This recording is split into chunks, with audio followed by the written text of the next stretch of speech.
Ms. Nadia Samdin.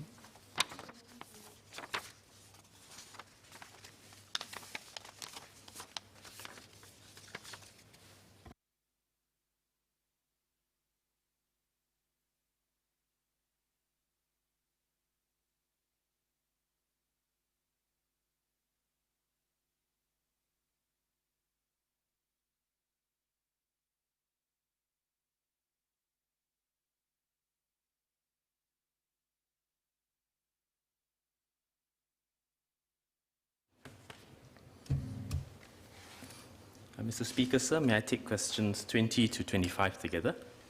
Yes, please. Thank you, sir. Sir, members have asked about development plans for green spaces in Singapore, including specific sites at Clementi and Ulu Pandan. I will first address our overall approach to land use planning and nature conservation, and then talk about specific sites and locations. Let me start with our approach to land use. We are a city, 728 square kilometers of land area in all, but we are also a city-state. Our land use considerations are therefore quite different from most other cities.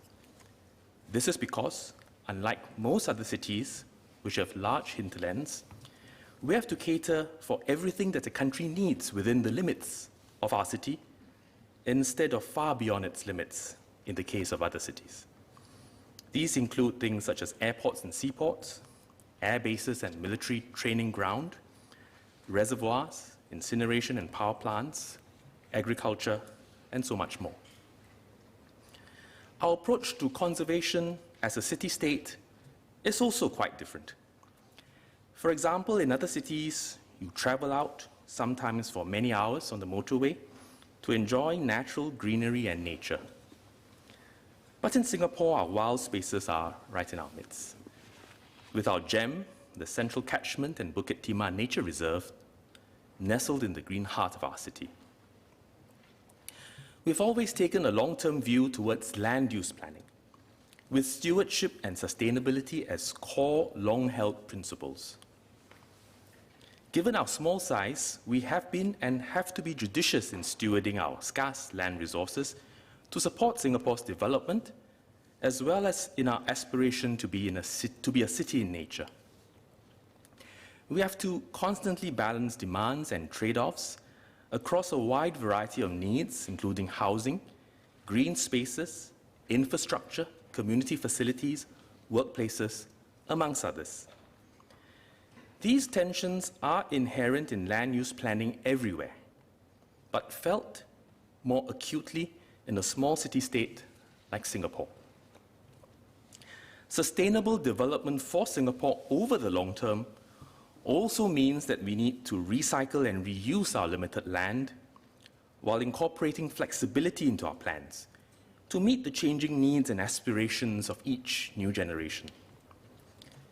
We must continue to plan ahead to support our collective vision for Singapore, not just for ourselves, but for our children and theirs. Our land use needs today are quite different from those of yesteryear, and will continue to evolve. Let me use public housing as an example. Today, we continue to see a high demand for new HDB flats. In 2020, the overall application rate for BTO flats was 5.8 times.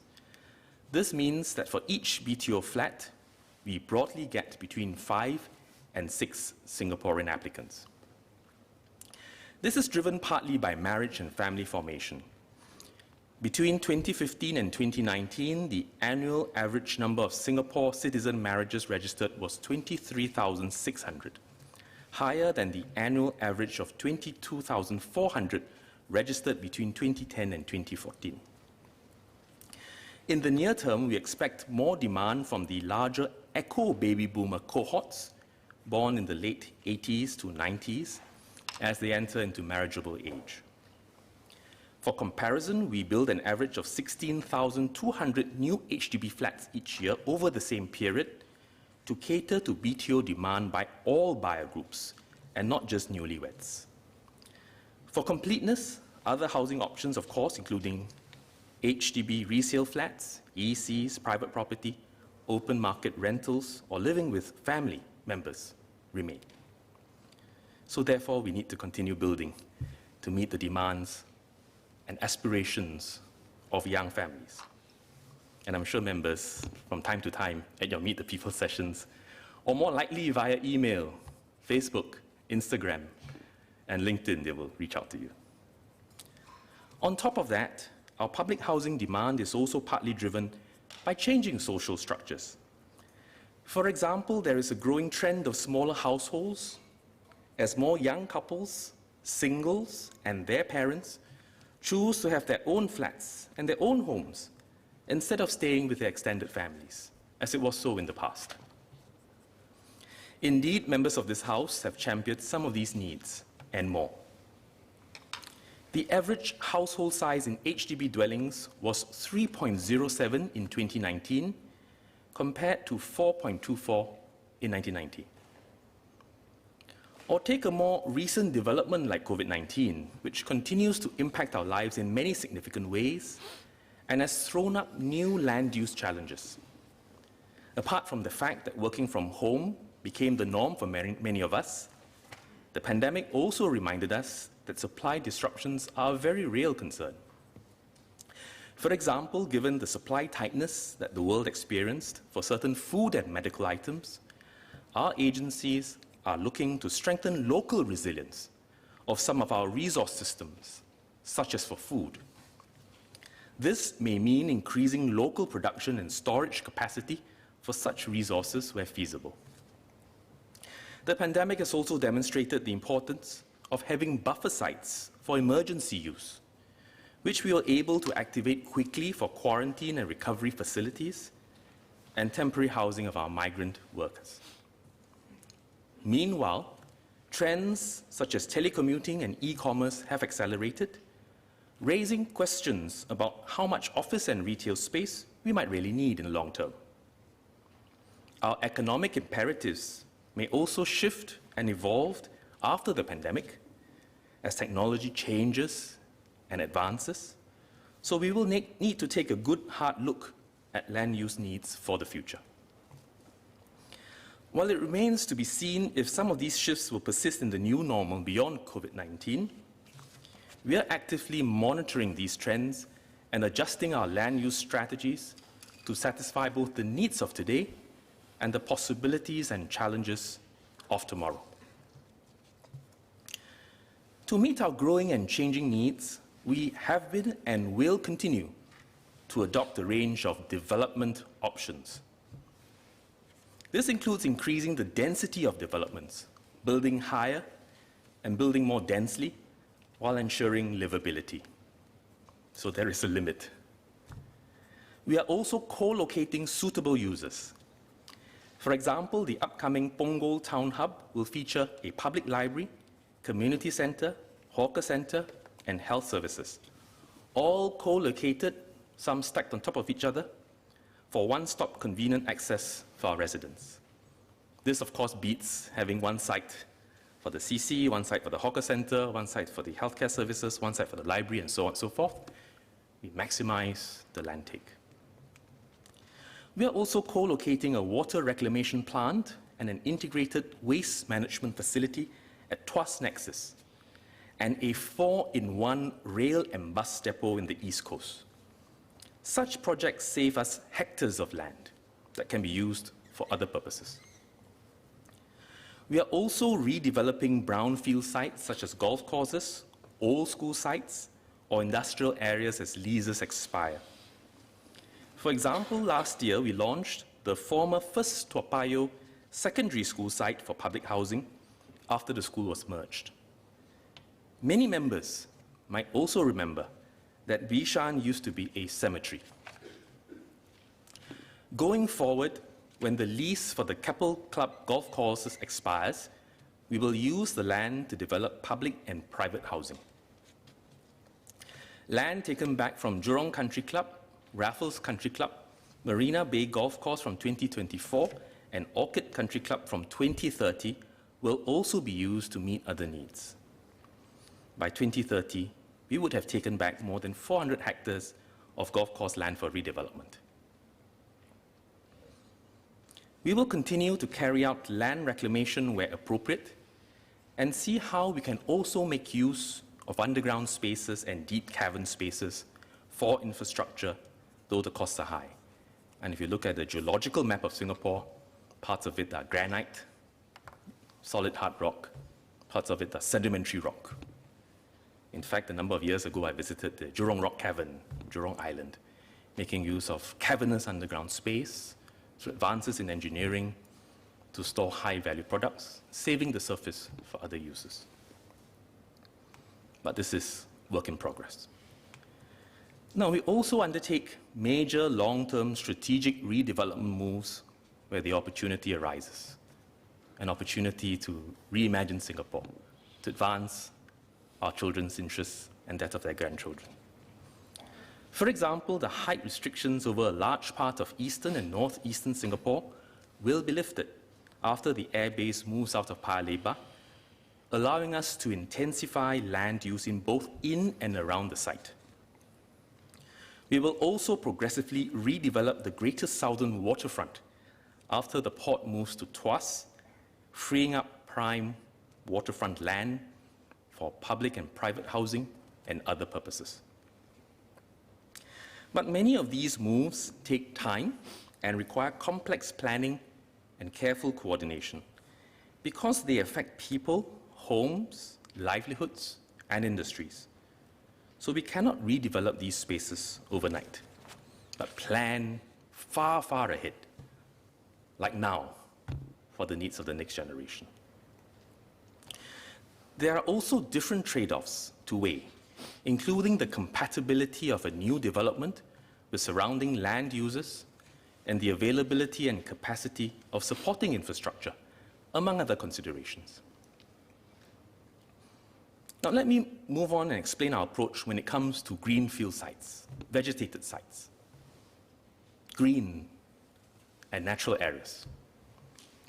Because of our commitment to land stewardship and sustainable development, we adopt a science-based approach to identify core biodiversity areas and surrounding buffers that we want to retain for future generations.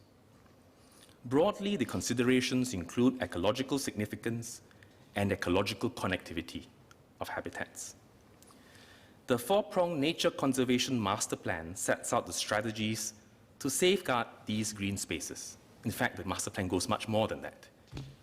In terms of city in nature, it's also the mindset of people, their ability to be conscious about nature, to be scientific about it, and also to be able to understand all the stresses and tensions we deal with as we seek to protect biodiversity on our city island. As a result of this approach, we have retained a number of ecologically important sites as green spaces, although they had initially been designated for other uses, human uses. For instance, the Mandai mangrove and mudflat had initially been planned for factory use, for industry.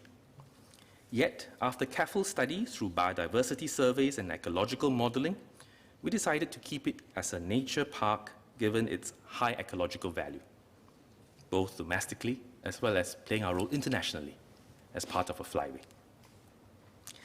Similarly, while other green spaces such as Dairy Farm Nature Park and Rifle Range Nature Park could have been developed for housing, they've been retained as green buffers to our nature reserves instead. We've done this in many other areas too, over time. Sungai Buloh, Pulau Ubin and Chek Jawa, Kranji Marshes, Chestnut, Thomson, Khatib Bongsu, Bukit Batok Hillside Nature Park, and Admiralty Park, Hampstead Wetland Park, Tampines Eco Green, Tampines Quarry, Rail Corridor, to name a few. And we are looking out for more areas to help enhance ecological connectivity, and we have to look at those areas with biodiversity and significant biological importance, and prioritize those. Today, we've safeguarded approximately 7,800 hectares of our land for nature reserves, nature areas, nature parks, and other green spaces, such as parks and park connectors. These comprise key representative ecosystems and habitats for Singapore's native biodiversity. Now, we need also to remember that not all of these areas were untouched habitats. For example, Sungai Buloh Wetland Reserve and the upcoming Khatib Bongsu Nature Park were once prawn farming areas. These areas were abandoned, the land was acquired by government in days gone by for future redevelopment. They were marked out by earlier batches of leaders and public officers for our generation's use and the next generation. But over time, they've become green spaces inhabited by indigenous flora and fauna. Now, we will not only protect and enhance existing green spaces, but will also extend our network with an additional 1,000 hectares of green spaces over the next 10 to 15 years, and weave greenery more intensively into our urban areas. And I seek all members' support when we intensify in your areas. In tandem, we will implement species recovery plans for 130 animal and plant species by 2030, native flora and fauna, to strengthen the conservation of our endangered and rare species. These efforts will restore existing ecological habitats for our wildlife and provide Singaporeans with greater access and a more immersive experience in nature. And so it's not just a green space that we protect, but we intensify it, for example, through the Forest Restoration Action Plan. So to the scientists, they know the difference. When you go into a green space, you look at the mix of native and alien invasive species, you look at what may be strangling the forest and ecology, what may be disrupting the habitat, even though it looks all green from afar, and it's painstaking.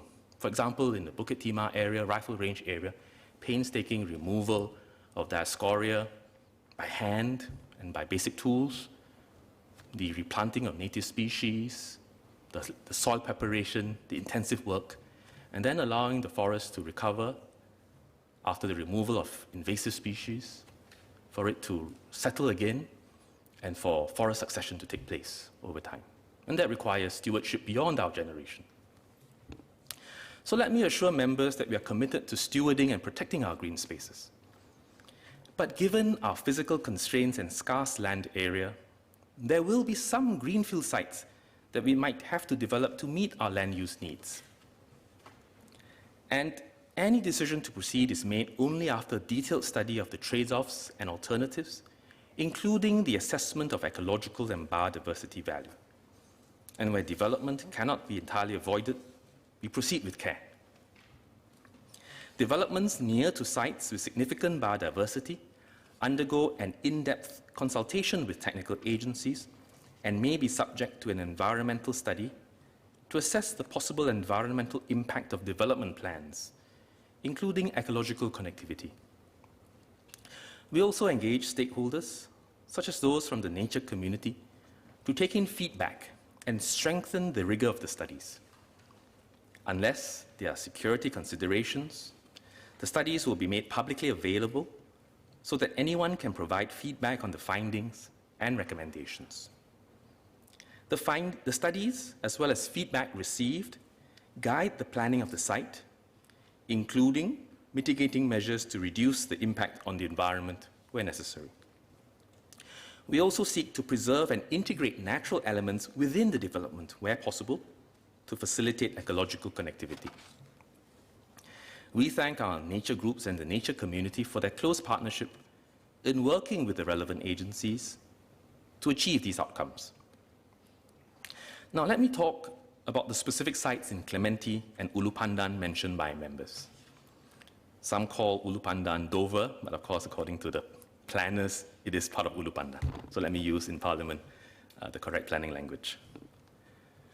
The site at Clementi was an abandoned rubber plantation which has since been overgrown with albizia trees which are not native. In January this year, I explained to Parliament that the land had been rezoned, I quote, residential, subject to detailed planning, unquote, 23 years ago, since the Master Plan 1998. While there is no immediate need to develop the site for housing, we will retain the zoning of the site for now, not touch it. This will give our future generations the options of deciding whether to use it for housing as intended by generations gone by, or to review its land use if the need arises. As for the site at Ulu Pandan, it used to be a rubber plantation, fruit orchards, and kampongs. In fact, I took a photograph of a marker and had a good discussion with some heritage buffs, and are continuing to study what the history of that site was.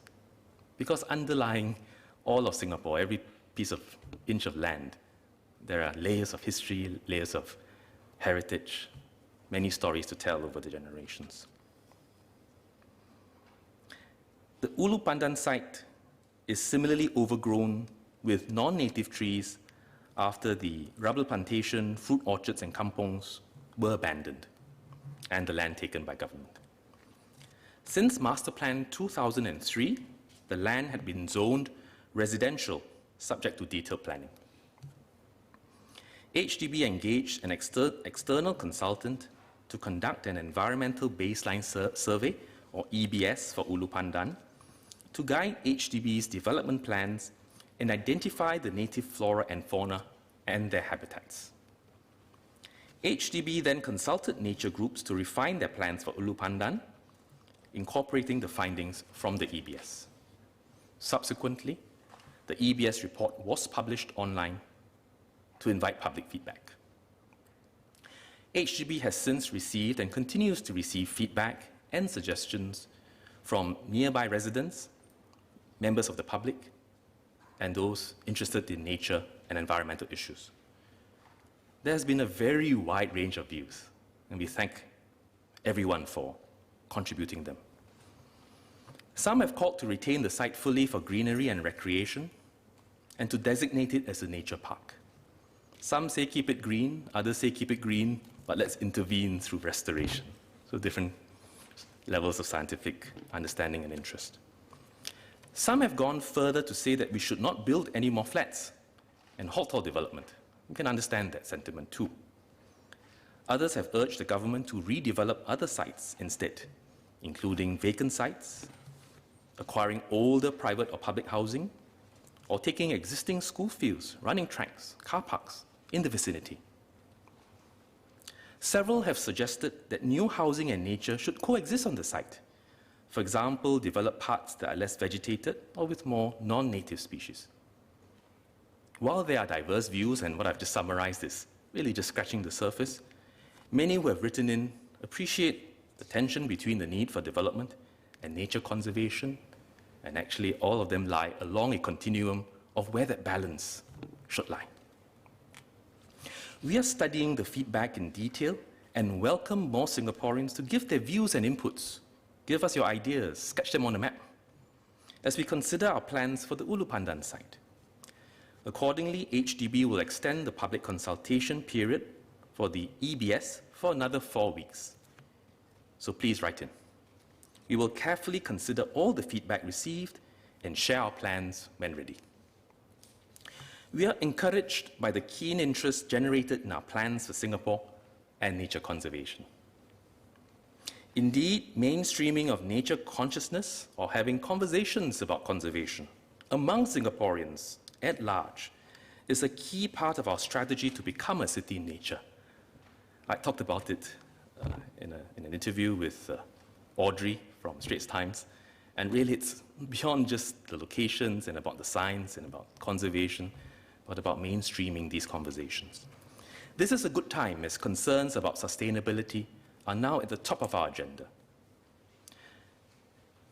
At the same time, as part of such conversations, it is good for all of us to better understand the opportunities and constraints facing Singapore when it comes to balancing our various land use needs.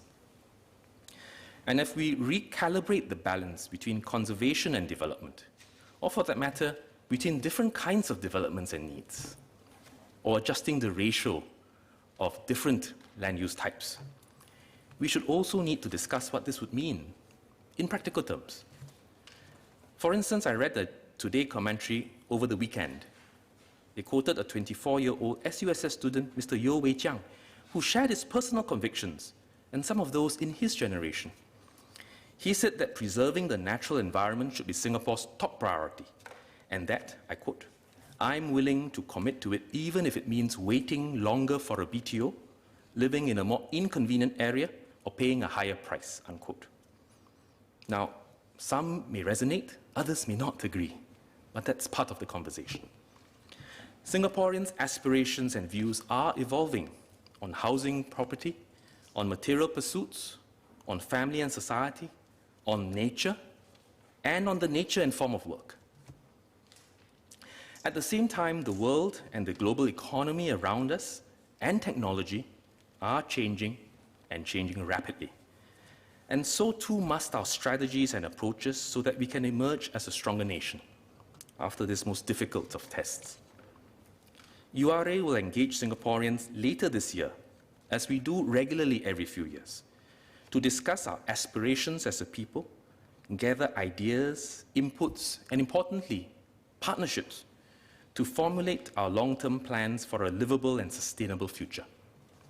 We invite everyone to join these conversations and to partner us in action. Mr. Speaker, sir, the government resolves to continue to regularly review our plans in partnership with the community to support the diverse aspirations and changing needs of our people as consensus on the balance between environmental conservation and development evolves. Our goal is to steward a home and a city in nature that all Singaporeans in this generation and future ones love and cherish. Thank you.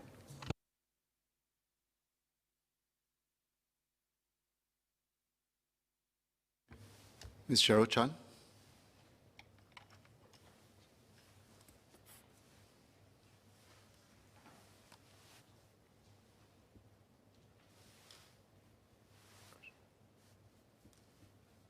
Thank you, Mr. Speaker.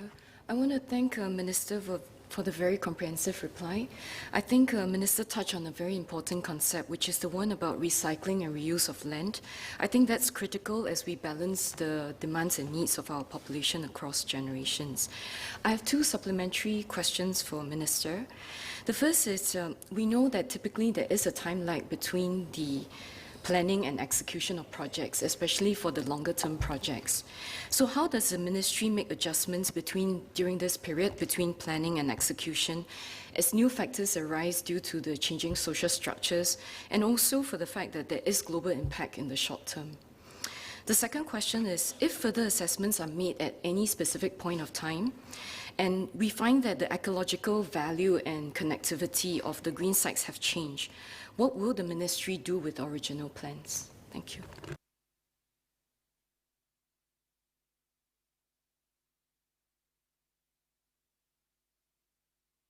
I think the member makes a very important point, that planning is not done on paper. It involves visiting the site, doing lots of tests, looking at the surrounding community and the needs.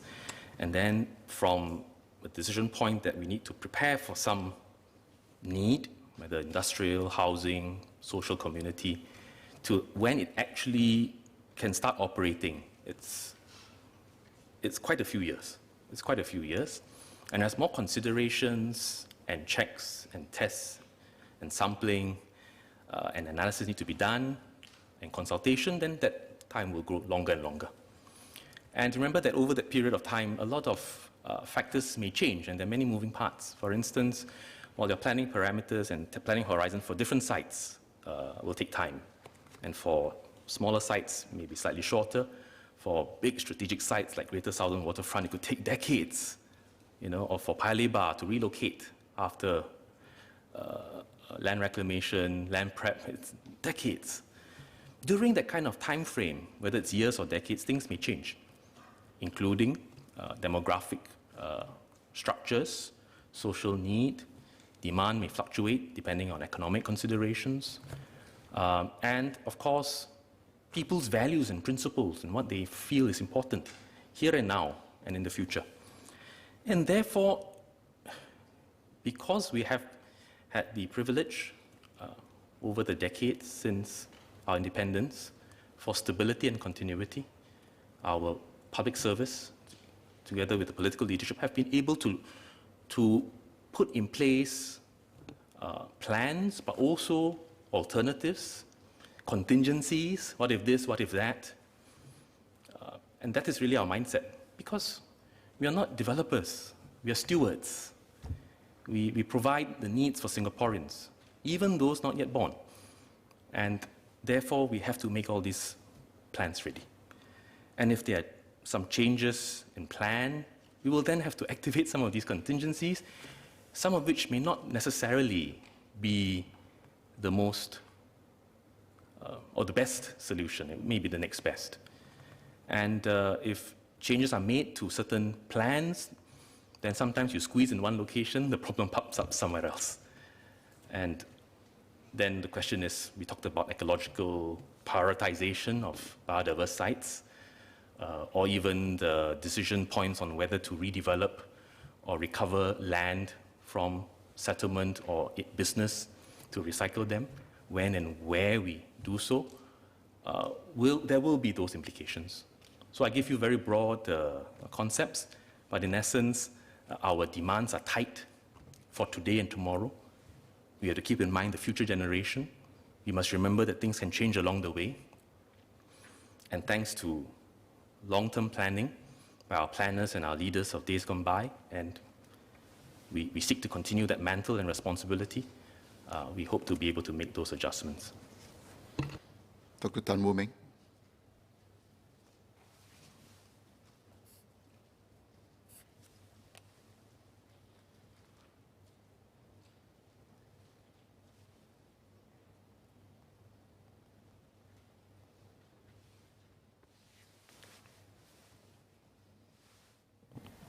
I thank the Minister for his very comprehensive answer and supplementary reply to the other member. Just want to ask one clarification to the Minister, please. The Minister shared about the assessments for Green Corridor connectivity.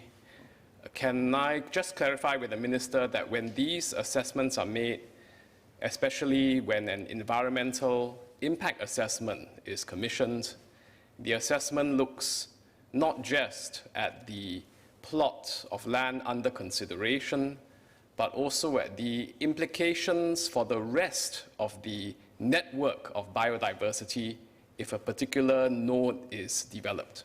Thank you. Invite the member to clarify. When you mention green corridor connectivity, are you talking about general ecological connectivity or the connectivity of the green corridor, the rail corridor? Just want to be clear, because rail corridor runs through your constituency too, I believe. So I thank the Minister for that. I'm asking both specifically as well as more generally. Just want to clarify that we are looking at the broader impact to the network as well. Specifically to the Green Corridor, I believe it's 24 kilometers, thereabouts from north to south, that runs through what is formerly that rail from Malaysia to Singapore to Tanjong Pagar. We have committed to keep that as a green corridor, and it's for many users. It's for runners, joggers, cyclists, hikers, families, young people, seniors. It's for artists, musicians, it's for communities of gardeners and farmers. It's also for ecological biodiversity and connectivity. There are a number of areas which look green, but if you go with Nature Society and with my NParks colleagues, the survey will show that those are mainly not native flora and fauna, and a lot of effort has to go into replanting, into reforesting, into removing the invasive species and replanting them with species that can support biodiversity in the area.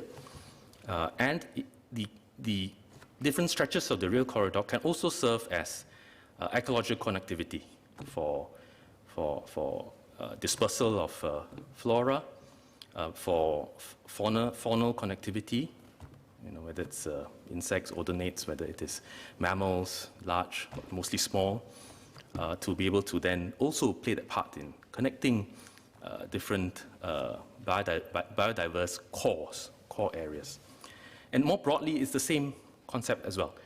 And in fact, in our conversations with our nature community, because our relationship has evolved and strengthened over time into a very constructive and deep one, we're beginning to ask ourselves, should we just be looking at individual sites, or should we be looking at the overall ecological map of Singapore?